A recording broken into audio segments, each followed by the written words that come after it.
चलिए अगला क्वेश्चन देखते हैं। अगले क्वेश्चन में कहा गया है कि कब्जे में व्यक्ति की इच्छा का व्यतिकरण होता है, इसलिए इसका पूर्ण सम्मान किया जाना चाहिए। ये विचार किस विधि शास्त्री का है, ये आपको बताना है। Option A Pollock, option B Savigny, option C Kant या ऑप्शन डी हीगल। बात की गई है कि जो कब्जा होता है उसमें जो व्यक्ति होता है उसकी इच्छा का जो है वो व्यतिकरण होता है, इसलिए इस कब्जे को जो है पूर्ण सम्मान से देखना चाहिए और इसका पूरा सम्मान करना चाहिए। ये किस विधिशास्त्री ने कहा है, ऐसा आपसे इस सवाल में पूछा गया है। 4 ऑप्शन दिए गए हैं आपको। इसका सही आंसर ऑप्शन नंबर डी है। हीगल का एक कथन है।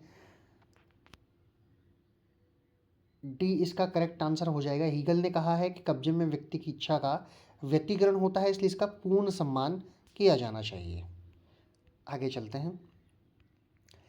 किस विधि शास्त्री ने केवल तथ्य कब्जा को ही संकल्पना के रूप में स्वीकार किया और कब्जा की दो विभिन्न संकल्पनाओं तथ्यत और विधित कब्जा को मानने से इनकार कर दिया? Option A Salmond, B Holmes, C Austin या डी पैटन। तो इसका सही आंसर ऑप्शन नंबर ए ही होगा।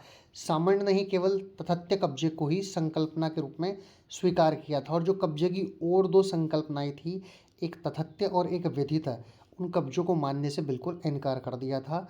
तो इस क्वेश्चन का राइट आंसर सामंड हो जाएगा। आगे चलते हैं।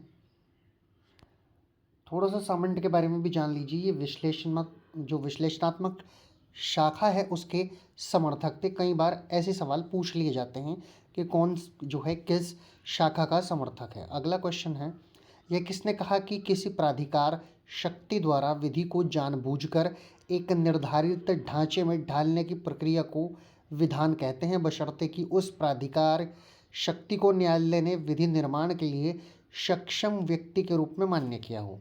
ये कथन किसका है?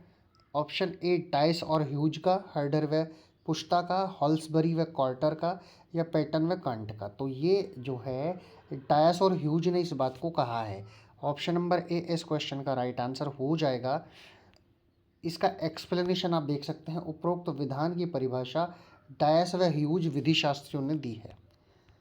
अगला क्वेश्चन है, न्यायिक पूर्व निर्णय की घोषणात्मक सिद्धांत के प्रणेता कौन है? Option A Austin, B Bentham, C Salmond या डी ब्लैकस्टोन। तो सही answer option number D Blackstone ही हो जाएगा। आप देख सकते हैं ऑप्शन नंबर डी इसका करेक्ट आंसर है। चलिए, न्यायिक पूर्व निर्णय के घोषणात्मक सिद्धांत के प्रणेता ब्लैकस्टोन है, जिसके अनुसार न्यायाधीश का कार्य विधि की घोषणा करना है, न कि विधि का निर्माण करना। यानी ब्लैकस्टोन कहता है कि जो न्यायाधीश होते हैं वो विधि की घोषणा करते हैं, कानून की घोषणा करते हैं, वो कानून को बनाते नहीं हैं। कानून का निर्माण वो लोग नहीं करते हैं। कथन है ब्लैकस्टोन का। आगे चलते हैं, अगला क्वेश्चन देखते हैं। इतिरोक्ति अनेक बार उद्धृत होने के पश्चात बंधनकारी प्रभाव रखने लगती है, यह कथन किसका है?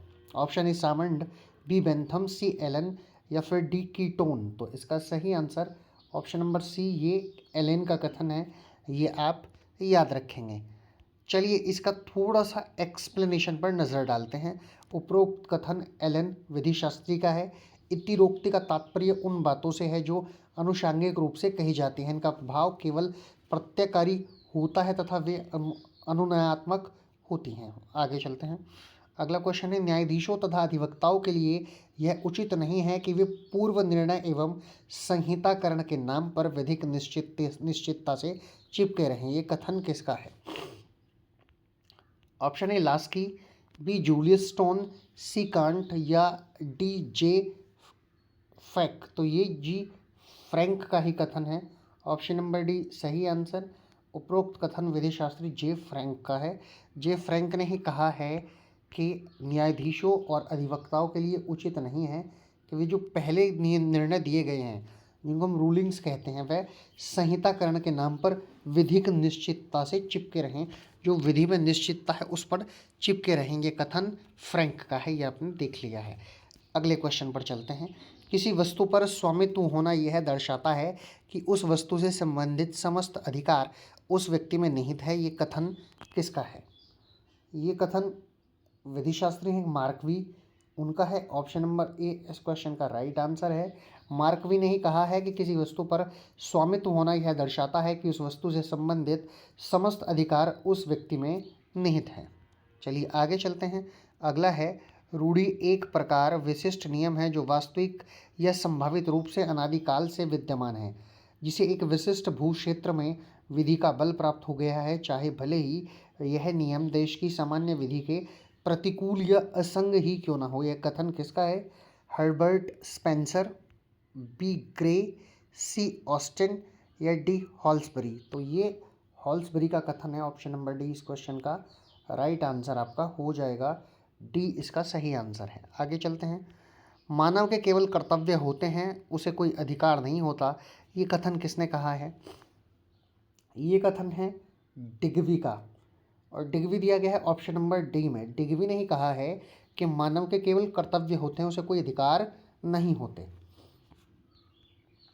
अगले क्वेश्चन पर चलते हैं। अगला क्वेश्चन है, विधि उन दशाओं का समुच्चय है जिसमें एक की स्वतंत्रता को दूसरे की स्वतंत्रता के साथ संतुलित किया जा सकता है। उक्त कथन किस विधि शास्त्री का है? ऑप्शन है Stammler, B Hegel, C Kant या डी सामंड।